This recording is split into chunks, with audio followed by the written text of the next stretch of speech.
到米罗天嘞，要时间过，明拉巴了弄事情呢，天呢，天下面定安啥哩过，这实体，大家不喏，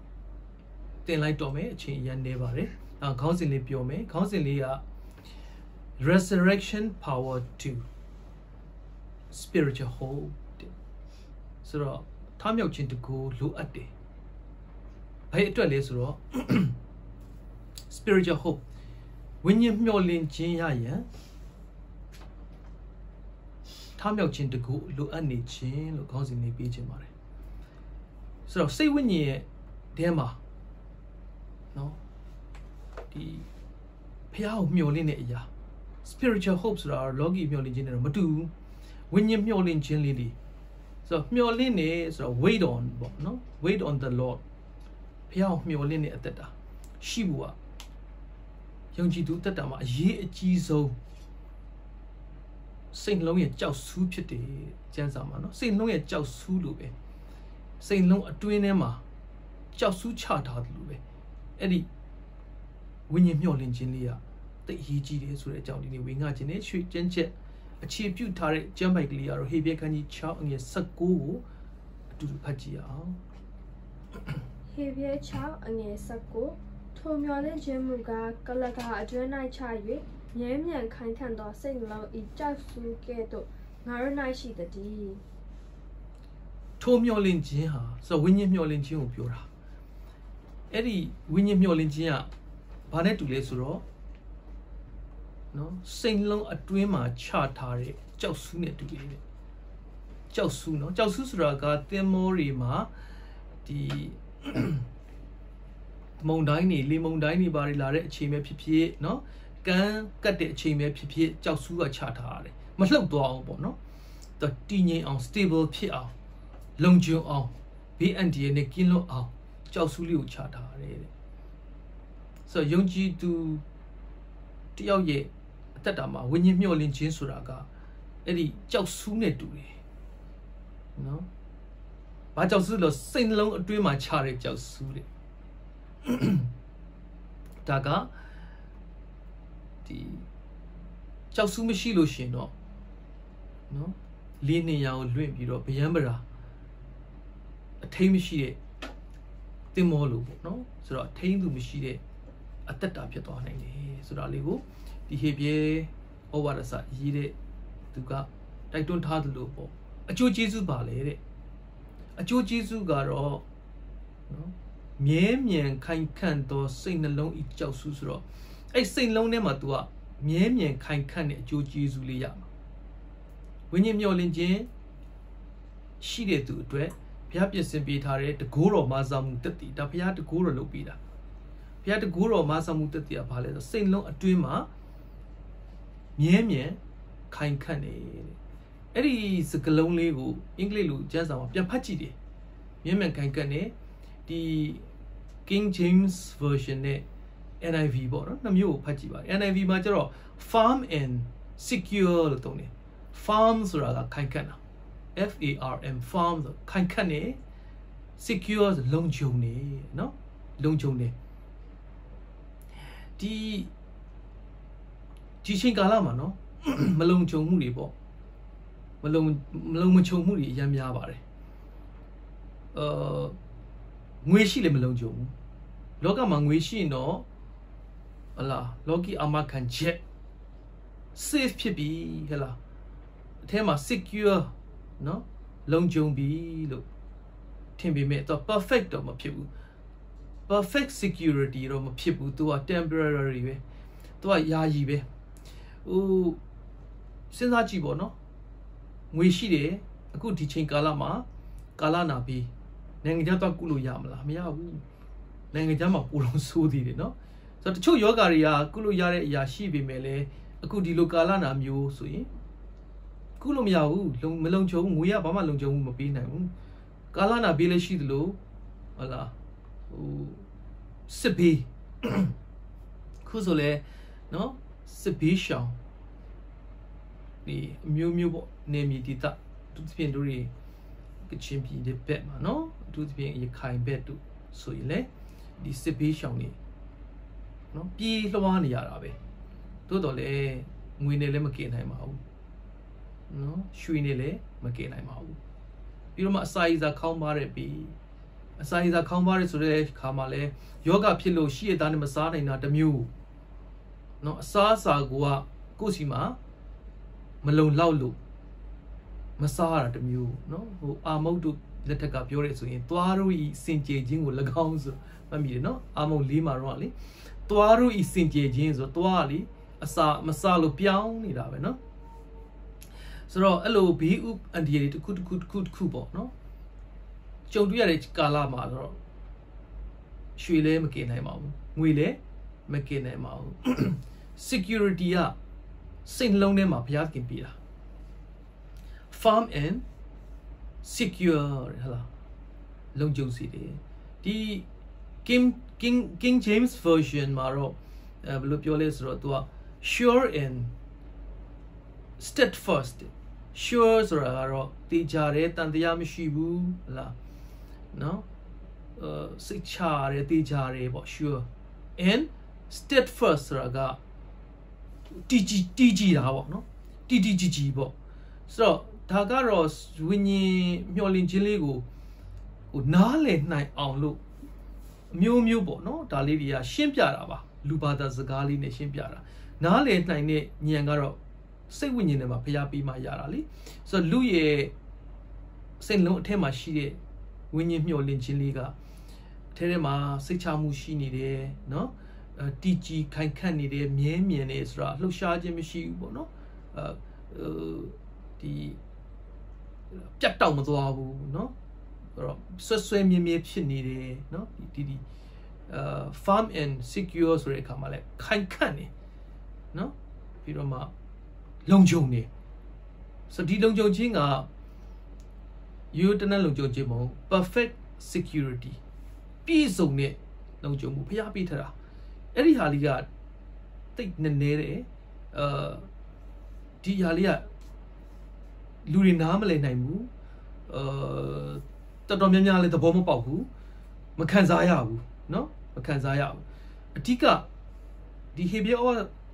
ဝါဒစာမှာရေးထားတဲ့ဥပမာလေးကတော့စိတ်နှလုံးရဲ့ကြောက်ဆူ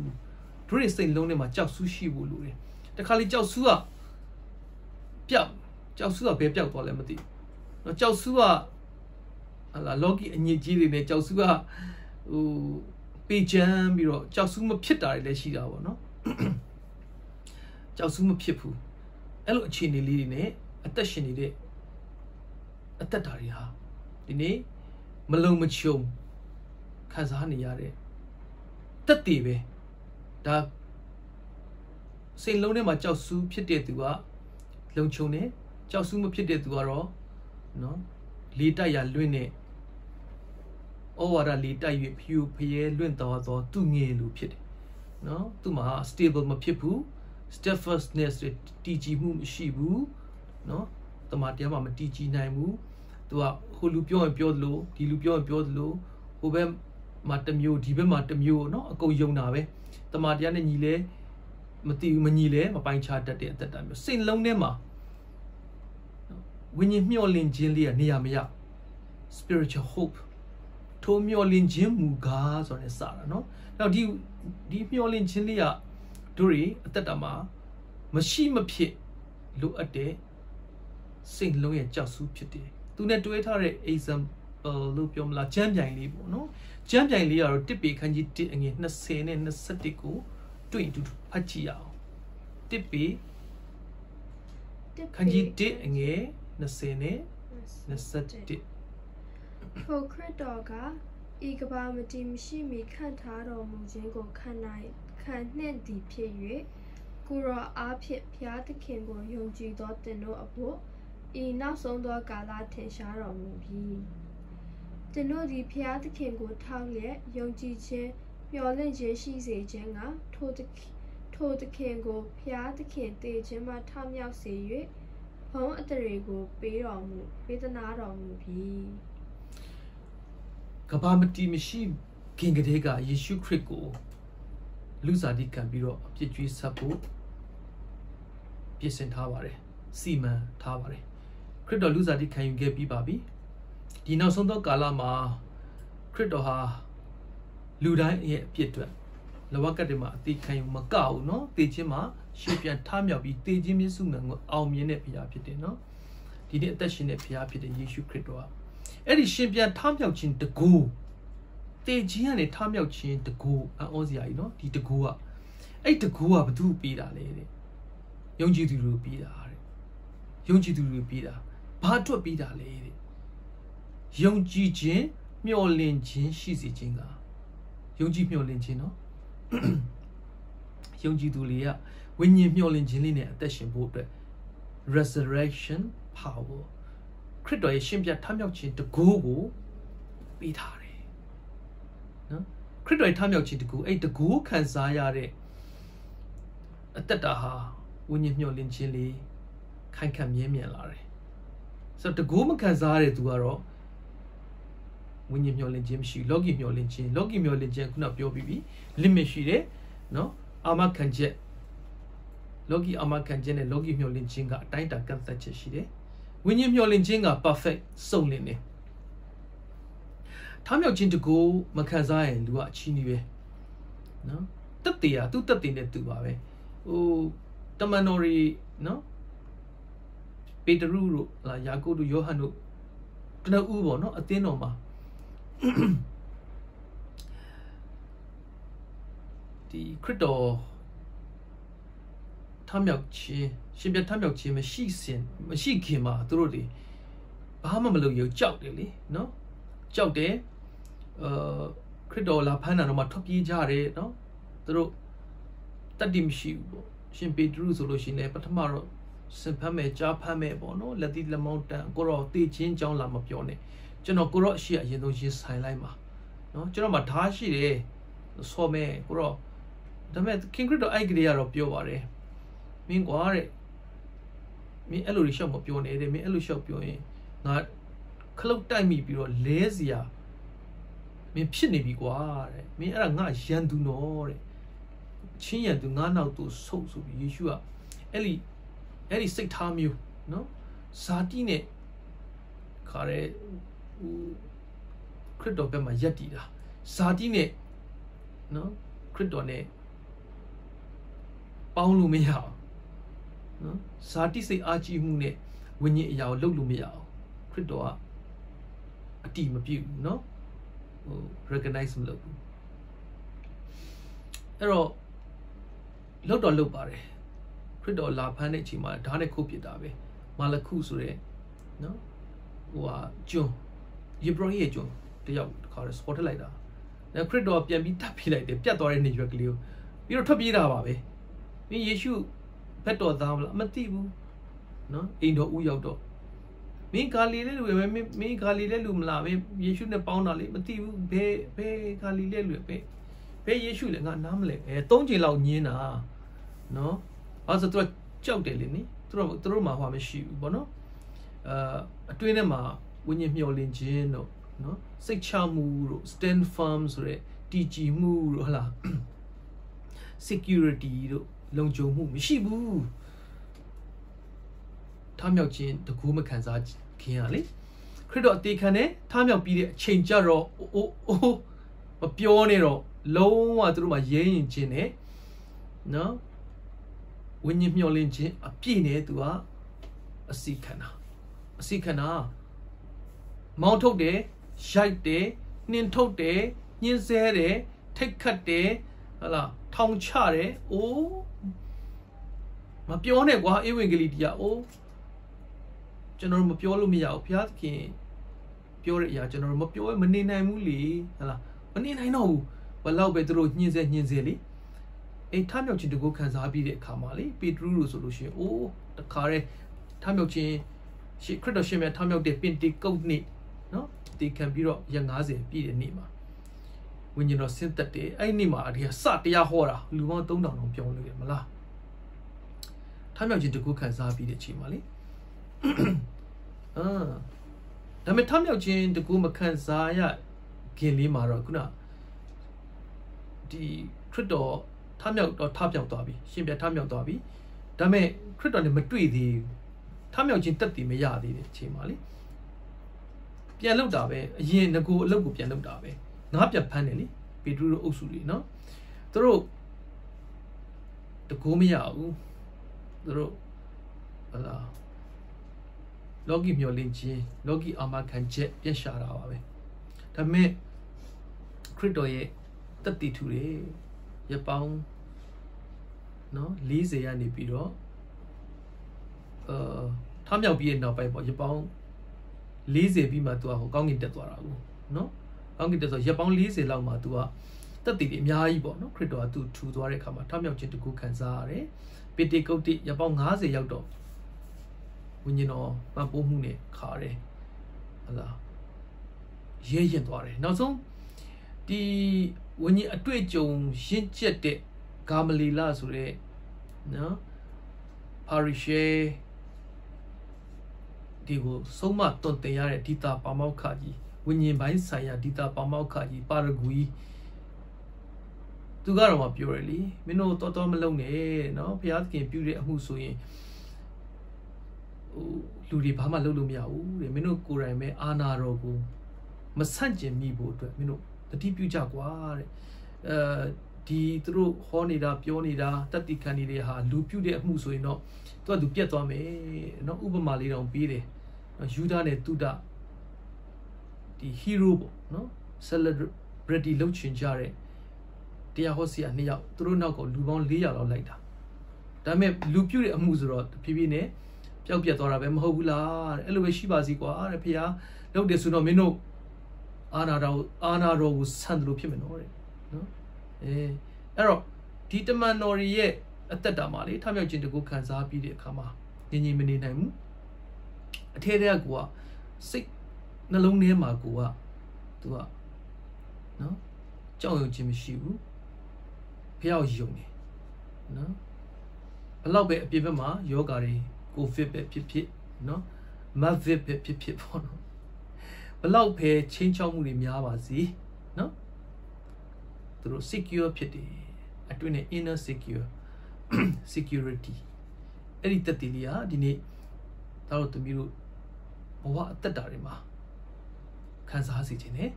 နော်စိတ်ချမှုရစေခြင်းနဲ့ဒါကြောင့်ဒီသင်ခန်းစာလေးနော် resurrection power to spiritual hope the need of resurrection power to spiritual hope ပြည့်စုံဆိုရင်တော့ဟုတ်လားနော်ဆိုတော့ဝိညာဉ်မျှော်လင့်ခြင်းအတွက်ထားပြောက်ခြင်းတကူလိုအပ်နေတယ် facts တွေနှစ်ချက်နဲ့တို့တွေဆက်ပြီးတော့စဉ်းစားဖို့ပထမအချက်က an anchor of the soul to perfect security နော်ဆိုတော့စုံလင်သောလုံခြုံမှုရရန်စိတ်နှလုံးဤကြောက်စုစိတ်နှလုံးရဲ့ကြောက်စုနော်စုံလင်တဲ့လုံခြုံမှု perfect security နော်ခုနဟေဘရဲခန်းကြီး6လေးကိုအခြေပြုတော့ပြီးတော့ပဲဒီစကားလုံးလေးတွေကိုစူးစီးထားပြီးတာဖြစ်တယ်နော် perfect security ရဖို့စိတ်လုံးထဲမှာကြောက်စုဖြစ်ဖို့လိုတယ်ကိုယ်စိတ်လုံးထဲမှာကြောက်စုရှိဖို့လိုအပ်တယ်နော်လိုအပ်ပါတယ်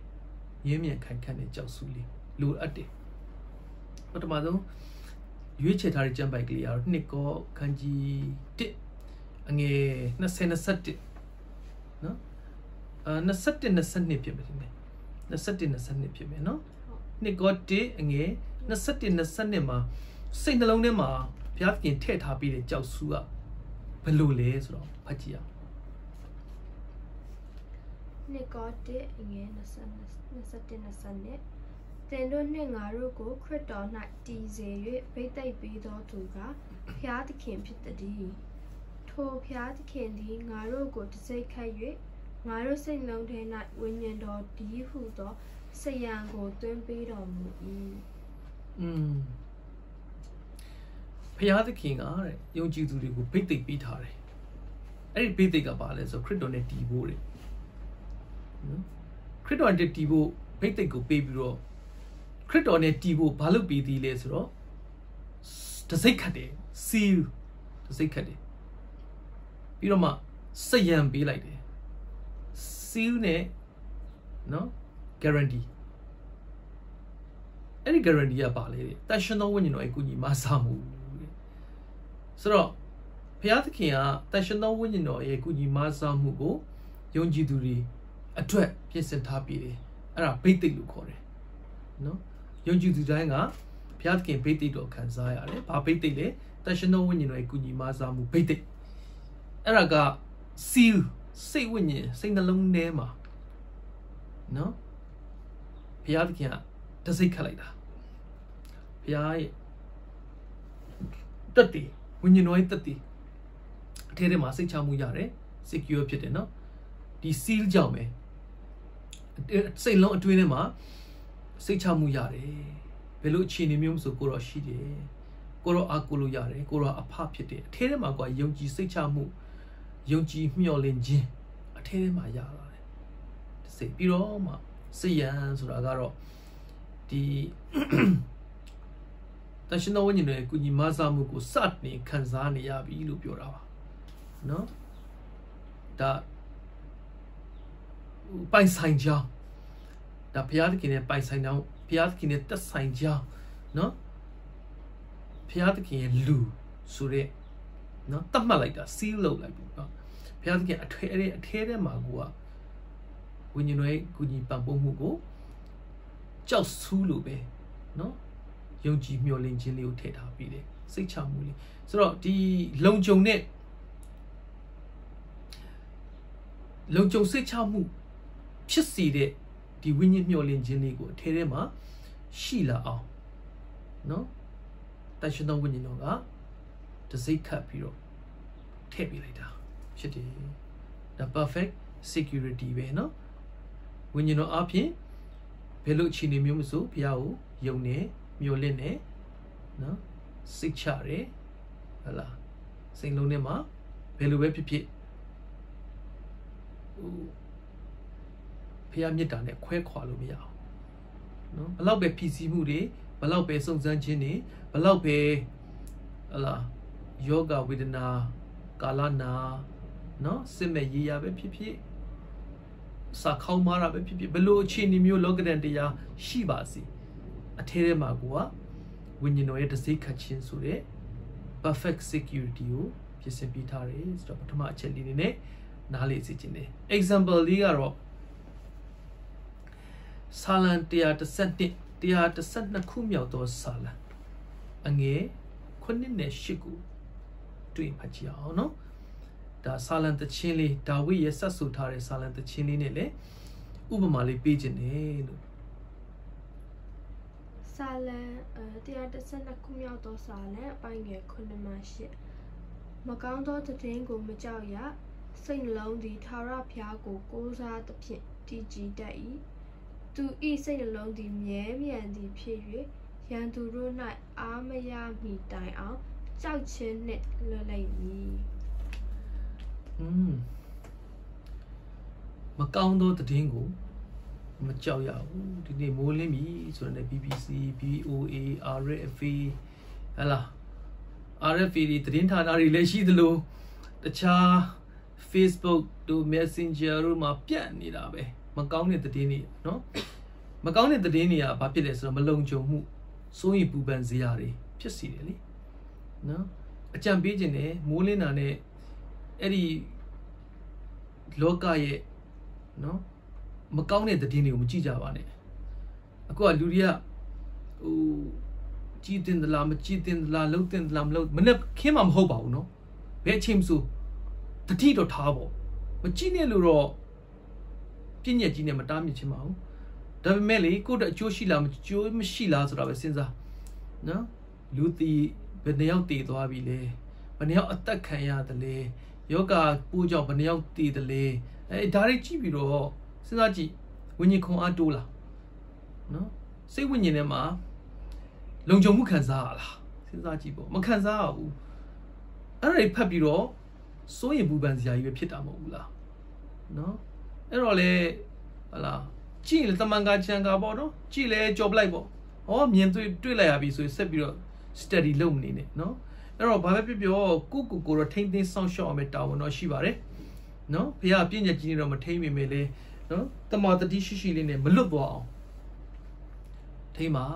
နော်အဲ့တော့မကောင်းတဲ့သတင်းတွေဆိုတာပတ်ဝန်းကျင်မှာပြန့်နေတာမိုးလင်းကလေးကပြန့်လူတီစီရင်လူတက်စီရင်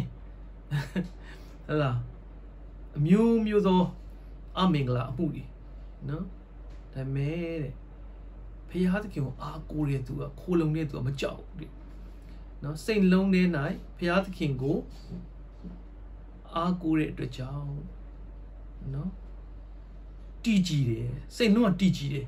တည်ကြည်ဆိုမရွေးလျော့သွားဘူးမဖောက်ပြန်သွားဘူးဒီ spiritual hope လေးကပျောက်မသွားဘူးထဲထဲမှာကိုကကြောက်ဆူးလို့ပဲငြိမ်နေဖရာရှိတယ်ဖရာငါနဲ့ရှိတယ်ဖရာကိုစိတ်ချတယ်ဖရာကငါ့ကိုပြစ်မသွားဘူးအထဲထဲမှာကိုကလုံခြုံနေနော်အဲ့တော့စိတ်လုံးတည်ကြည်တယ်ဖရာပေါ်မှာအမိပြုတာလဲ depend လုပ်တာလဲမှန်တယ်နော်ဆိုတော့ဖရာပေါ်မှာထားတဲ့ဝိညာဉ်မျှော်လင့်ခြင်းလေးက stable ဖြစ်တယ်ယုံကြည်စိတ်ချမှုရှိတယ်ပြီးတော့မှဟာလာစိတ်လုံးမြဲမြံတည်ကြည်ခိုင်ခန့်ပြီးတော့ရန်သူတို့တိုက်နော်အားရတော်မူခြင်းမရောက်မီမကြောက်ဘူးလေဆိုတော့ပြောချင်တာကိုယ်ရန်ပြုတဲ့သူတွေရှိတချို့ကိစ္စမှာတဘာဝဘေးအန္တရာယ်မကောက်ဘူးပေါ့နော်လောကရန်တရားမကောက်တချို့တွေကဒီကိုတိုက်ခိုက်ခံရတဲ့အရာရှိတယ်အမျိုးမျိုးသောတိုက်ခိုက်မှုတွေပေါ့နော်ပညာရေးလူမှုရေးစီးပွားရေးအမျိုးမျိုးတိုက်ခိုက်မှုတွေရှိပါတယ်အဲ့တိုက်ခိုက်မှုတွေအပေါ်မှာသူကရန်သူတို့ကိုတဲ့နော်အားရတော်မူခြင်းမရောက်မီဆိုတော့ဟိုစဉ်းစားပါတယ်ဒါလေးလေကိုရန်ပြုတဲ့သူတိုက်ခဲ့တဲ့သူဘုရားသခင် judge လုပ်လိုက်တယ်ဘုရားစီရင်လိုက်လို့ဂျွန်းပြစ်သွားတယ်ဘုရားသခင်ကသူ့စီရင်လိုက်လို့ဟာတယ်ဒုက္ခရောက်သွားတယ်ဆိုကောင်းနေငါ့ကိုလှုပ်တော့ကောင်းတယ်အဲ့သဘောတော့မဟုတ်ပါဘူးဆိုတော့ရန်သူတွေကိုကြည့်ပြီးအားရတဲ့အခွင့်ဆိုတာဟိုအမျိုးမျိုးရှိမှာပေါ့နော်ကိုကရန်သူတွေကိုရန်ပြုတ်ပြီမဲ့လေကိုကဝိညာဉ်သဘောနဲ့ပဲတုံ့ပြန်လို့သူနောင်တရသွားတာလည်းဖြစ်မှာပေါ့နော်ဒါမှမဟုတ်လေဟလာသူကအရန်စွတ်ဝါပေါ့နော်ကိုယ်တောင်မကသူများတွေကိုရန်ပြုတ်တကဘာလုံးရန်ပြုတ်နေလို့ဘုရားသခင်စီရင်လိုက်တော့လေဘာပဲဖြစ်လေတခြားလူတွေတော့ရှင်းသွားတာပေါ့လေစိတ်သက်သာရအားရသွားတာပေါ့သူတိတ်လို့အားရတာမဟုတ်ပါဘူးနော်အားရတာမဟုတ်ပါဘူးဒါမှမဟုတ်လေဟလာကိုရံပြူတဲ့သူဘုရားသခင်ကခေါင်းပေါ်မှာမိခဲကိုတင်ပြီးတော့ဆက်ပေးတဲ့အခါကျတော့နော်သူခင်ဗျာဟလာဒုက္ခတွေနဲ့ဖြစ်ပြီးတော့ဘုရားပဲလှည့်လာတယ်နောင်တရသွားတယ်အဲ့လိုအားရတယ်လည်းဖြစ်ပါလိမ့်မယ်နော်ဆိုတော့ခရစ်တော်ရဲ့စိတ်သဘောကတော့ကောင်းတယ်ငါ့ကိုလှုပ်လို့ဒင်းနေလို့ပြန်ခံရကောင်းတယ်ခရစ်တော်အဲ့လိုစိတ်သဘောမရှိကားရင်တက်သွားတာတော့မှလေကိုတော့သူတို့လှုပ်တဲ့အပြည့်သူတို့မသိဘူးကိုတော့ကျွန်တော်တတ်နေတာလေကျွန်တော်ကားရင်တင်တာလေခွင့်လွှတ်ပြီးနော်ကိုတော့အဲ့တော့ဖျားလေမဟုတ်ပါဘူးလူလည်းအဲ့လိုပါပဲနော်တမန်တော်ခုနှစ်မှာဆိုတထေးဖန်ဆိုတာရှိတယ်သူခင်းနဲ့ပေါက်တတ်တာနှုတ်ကပတ်တော်ပြောလို့အဲ့ဒီခါမှာတထေးဖန်ဘာမြင်လဲတလားကောင်းကင်ဖွင့်လက်တီကိုမြင်တယ်ကောင်းကင်တကားဖွင့်ထားတာဟာကောင်းကင်လှမ်းကြည့်ပြီးတော့သူ့အတွက်နေရာရှိတယ်ကောင်းကင်တမန်ကကြိုးနေတယ်မသိတော့ဘူးလေခန္ဓာကိုယ်ရဲ့ feeling ကို तू မသိတော့ဘူးထို့တာသူခဲနဲ့ तू ဘာပြောလဲတထေးဖန်ကိုရောတဲ့သူတို့ပြုရပြသူတို့မသိဘူးတဲ့ခရစ်တော်လိုပဲမဟုတ်ဘူးလားခရစ်တော်ရဲ့နောက်လိုက်နော်ခရစ်တော်ရဲ့ပုံသက်တည်တဲ့သူလက်တွေလိုက်လျှောက်တဲ့သူပဲလူမှလည်းရှိပါတယ်နော်အဲ့ဒါတကူထောက်မြောက်ခြင်းကို resurrection power ခံစားရတဲ့သူဘုရားတကူတော်နဲ့တွားတဲ့သူကတော့မနေနိုင်ပါဘူးဒါပေမဲ့သိတာတယ်လေတို့ရဲ့အသက်ရှင်မှုကဘုရားတကူခံစားလားမခံစားလားဘုရားတကူခံစားရတဲ့သူမနေနိုင်ဘူးမပြတ်ချင်ဘူးစံဒီဘုရားတကူမခံစားရတဲ့သူကတော့စိတ်ထဲမှာပေါ့ဦးစားပေးတဲ့အရာလေးတွေနော်ကိုယ့်ရဲ့ဝိညာဉ်အရာမှာတန်ဖိုးထားမယ်မတန်ဖိုးမထားနိုင်ဘူးအဲ့ဒါတော့ကိုယ့်ရွေးချယ်မှုနဲ့ကိုယ်ပဲတို့တွေယုံကြည်ခြင်းကိုတို့တွေလုပ်ပြီးလို့မရဘူးဝမ်းမြောက်ခြင်းကိုကူမလို့ရတယ်နော်ယုံကြည်ခြင်းအတွက် support လုပ်ပြီးတယ်ပံ့ပိုးပြီးတယ်ဖေးမပြီးတယ်ရတယ်ယုံကြည်ခြင်းစကူနဲ့ဘုရားနဲ့နှစ်ယောက်တည်းပဲလုပ်ရတာလေနော်အဲ့ထမြောက်ခြင်းတကူဆိုတာလေဘုရားသခင်ပေးမှာကိုယ့်ရဲ့ယက်တည်မှုတုံ့ပြန်မှုကိုယ်စိတ်လုံးထဲမှာဘုရားပေါ်ထားတဲ့စိတ်ထားပေါ်ကြည့်ပြီးတော့ဘုရားသခင်ဝိညာဉ်တကူတော်မဆာမှုတက်တည်ပေးလိုက်မှ तू က no shintane atao yam credone do shintane atao yama pite time tutia accounts in the yaro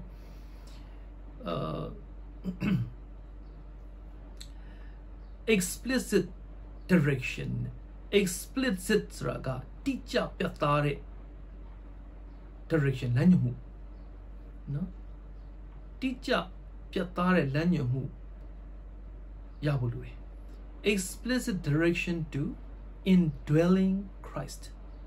indwelling Christ a crit or copy lekana yujitare to tiama no say lonely ma crit or she lu pure really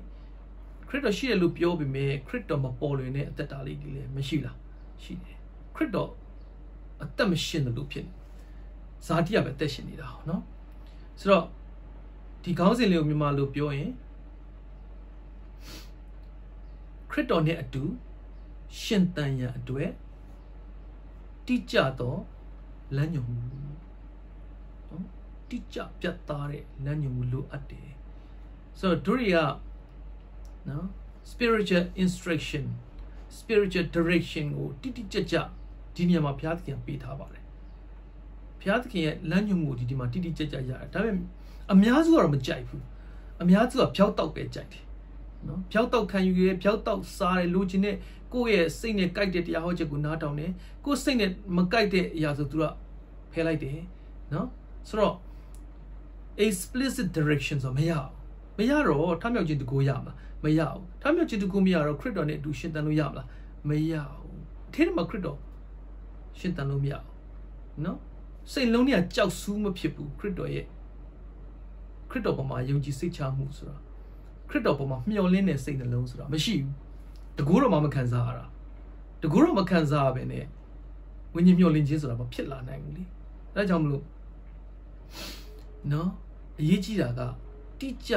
ပြတ်သားတဲ့နှုတ်ကပတ်တော်ရဲ့လမ်းညွှန်မှုကိုဘုရားသခင်ဒီနေရာမှာပြင်ဆင်ပေးထားတယ်ဒီနေရာဆိုတာဘာလဲတဲ့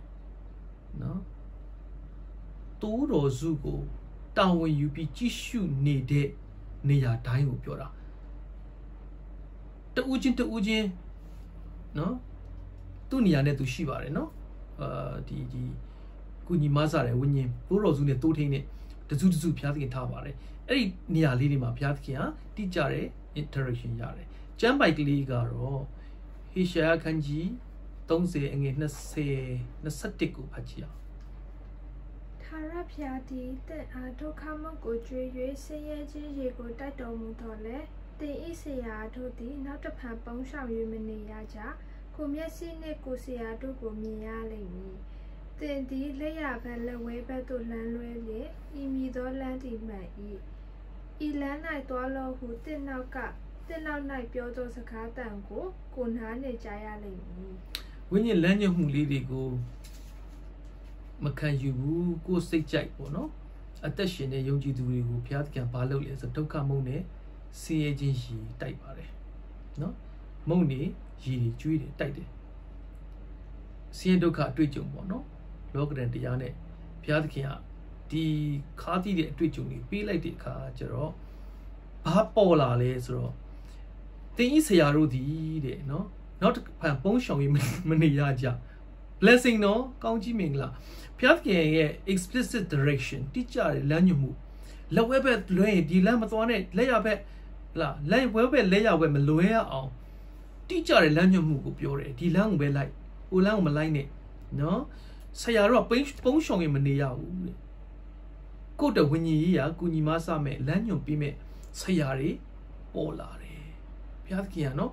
ဒုက္ခမုံနဲ့ဆင်းရဲခြင်းရည်ကိုတိုက်ပြီးတော့တို့တွေအတွက်ဝိညာဉ်လမ်းညွှန်မှုလေးပြင်ဆင်ပြီးတယ်နော်ဆိုတော့ဘုရားသခင်ဘက်ကကောင်းမြတ်ပါတယ်နော်လူဟာအားနည်းချက်ရှိတယ်ဆိုတော့သိတယ်အားနည်းရင်လည်းဘုရားသခင်စီကနော်သွေးဆောင်မှုလေးတွေအနိုင်အထက်သွေးဆောင်မှုလေးတွေကနော်ပုံစံမတူညီတဲ့ဟလာခက်ခဲပြဿနာလေးတွေနဲ့တယောက်နဲ့တယောက်နော်ကြုံရတာတော့မတူဘူးဒါဘုရားသခင်ကဒီဒုက္ခမှုနဲ့ဆင်းရဲခြင်းရည်လေးနဲ့ပြန်ခေါ်တယ်ဆိုပုံရှောင်ရင်မနေရဘူးတဲ့နော်လမ်းမလွဲအောင်ပြန်ပြီးတော့လမ်းညွှန်မှုလေးရတယ်ရရင်တော့ဒီအရာကိုတမိုးထားရမှာပေါ့နော် example လေးကတော့ဖိလိပ္ပိခန်းတိကောခန်းကြီး4အငယ်14နဲ့18တီကိုဖတ်ကြည့်အောင်နော် the explicit direction go Bellonine Piat can piss and beat out the lays. The no de Shassanga, Idonga Yedi Maho. The no go chita get on my way to TBE. The no drink critter e a jungle, then bait or see at the down she yard on there, about a mere machine. Even a DDR appearing ngadi the no go, Yeshu crenite pipwazi be, do period, Nachin di nidu, the no de ginger me a jam, I knows or down my e. To a jam, the campia eat the sashi dong, I each that the more they go, the no seeing I say lo e. Cutting door yadu night, cutting door at the door do go ngaton than the near ngadi critter night gender a gently miako, the no de mammy say chenga. To the piata tight only me. So, they no good. Ship up your amhoba, no? Chita get dunga, tamatavare. So, when ye accuse of beauty on it to ga, with that me luwe, say the port haraba. So let's see bare, but do a goboma. Don't be a move, no? You need a close pity, but do a cow waste yan need, but do a goboma. She's not seen it don't be Surya la Piautosia dialum the boat high to relay. She gone shima bono. The man go back caro. Two little puzu are 2 tinty young in the boat harabe. No, the ship of your aramobao, thought miru. Sia diagnine, 2 tinty young in it, no. Then you up in pyramid when you're parking in it. The boat habicuni masara. Parking a deal where she may know. Piautosia yaro. Amyai Shimabe. Kelo yare to the name of two. No? Jomia Javan Hoarane, when you winter and lower to the Puzu Buton, no? Matuba without the Timaba. No? Kazabuino, Timaba, no? Eluabe, Picuni Masara to the Lama Media Kaja Timothy Lute. Criton and not Jene, Jingang or Mamizibu. To have Yatame, don't teme, Mino Lanume, to the count not how much. According to me, what do now Tamayaudo, Dameti motive silopiro, the explicit direction, teach up Yatare, no, Critoye, Lanyo Mulidigo, Sinchin Dapo, no, Sinchin Don Dialidi, no, ne Tatarema, Shaulanembo, no, Ra, Piatkia, the motive of Piesibitare, no, so da Piatkia. Teacher Piatare when you learn your muligo, to Tambu Tabo, no, to no, can you go, no,